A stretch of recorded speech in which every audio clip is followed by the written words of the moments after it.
Je suis dans le palais éphémère, au Champ de Mars, donc pas très loin de la Tour Eiffel, où il va y avoir un gymnase où l'équipe de France de rugby fauteuil est très attendue devant nos familles, devant nos amis, devant nos personnes qui nous ont accompagnés et devant nos Français qui découvrent et qui nous portent pour aller jusqu'à la victoire.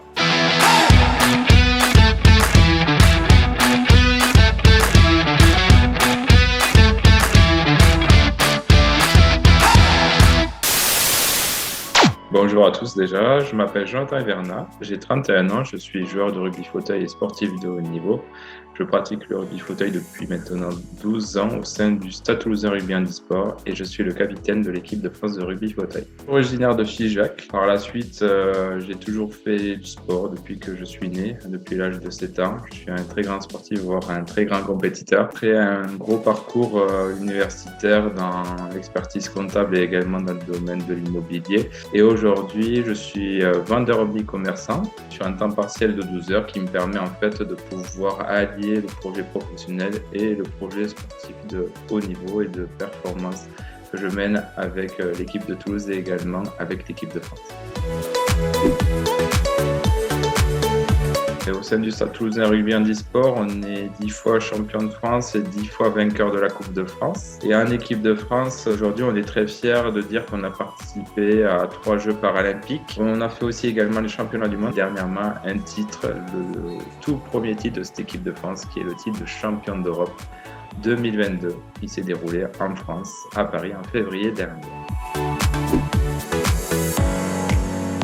Je suis atteint d'une maladie qui s'appelle la maladie de Charcot-Marie-Tooth, qui est une myopathie neuromusculaire qui touche la gaine des nerfs depuis la moelle épinière jusqu'aux extrémités du corps. Donc c'est une maladie qui est dégénérative dans le temps. À l'âge de 10 ans, il y a eu les premiers symptômes et je me suis retrouvé en fauteuil permanent, du coup un fauteuil manuel à l'âge de 19 ans. Et j'ai dû retrouver un nouveau sport qui me correspondait. C'est pour ça que je me suis retourné vers ce qui me plaisait, ce qui me caractérisait, donc c'était le sport collectif.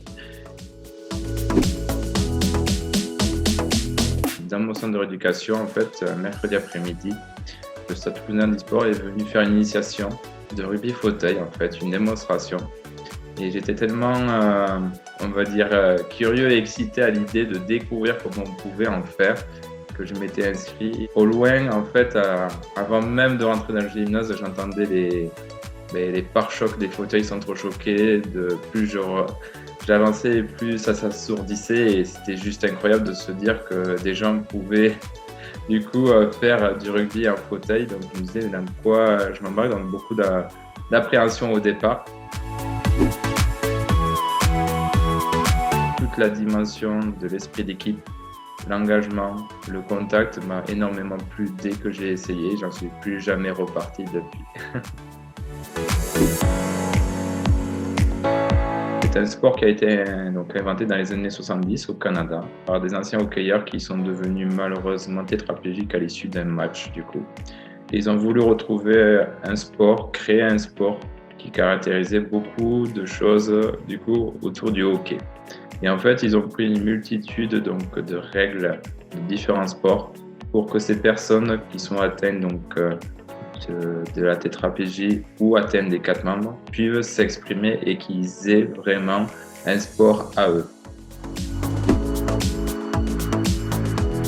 Au-delà du fait de l'appellation rugby et du contact où il y a énormément de points communs, tout le reste est complètement différent. C'est un sport qui se joue 4 contre 4 sur un terrain de basket. Donc le but étant de marquer dans l'un but adverse délimité par 2 plots espacés de 8 mètres par tout moyen en contrôlant le ballon sur les genoux. Tout contact fauteuil est autorisé.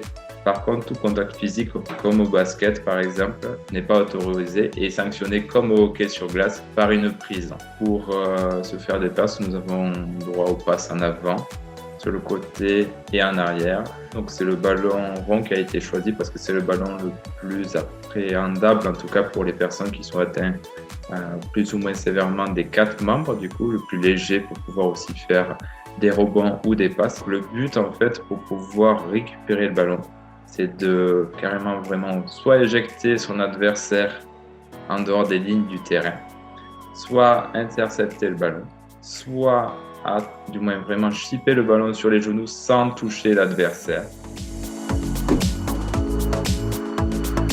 Une journée type pour moi, c'est se réveiller, commencer par une belle mise en condition. Donc, ça peut être du renforcement musculaire ou de la récupération, mais active. Ça m'arrive souvent que tous les soirs, oui, j'ai une séance collective, en tout cas qui est entre 2 heures et 2 heures et demie, facilement.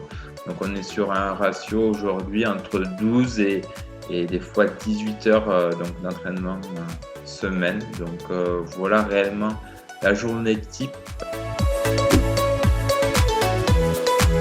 Je pense que déjà, on a eu un petit échantillon par rapport à l'événement qu'on a organisé au championnat d'Europe, donc à Paris, qui a été vraiment retransmis vraiment sur de très grandes chaînes aussi également. Je pense qu'aujourd'hui, il y a une réelle envie de vouloir relier aussi cette performance olympique et paralympique maintenant, et qu'en fait, il faut juste montrer à notre grand public qu'on est de vrais et de grands athlètes, du coup, dans notre dimension. J'adore, du coup, le paratennis, j'adore l'athlétisme, j'adore la natation. Donc, vraiment, j'adore toute cette dimension, du coup, des Jeux olympiques et paralympiques. Donc, client des Jeux.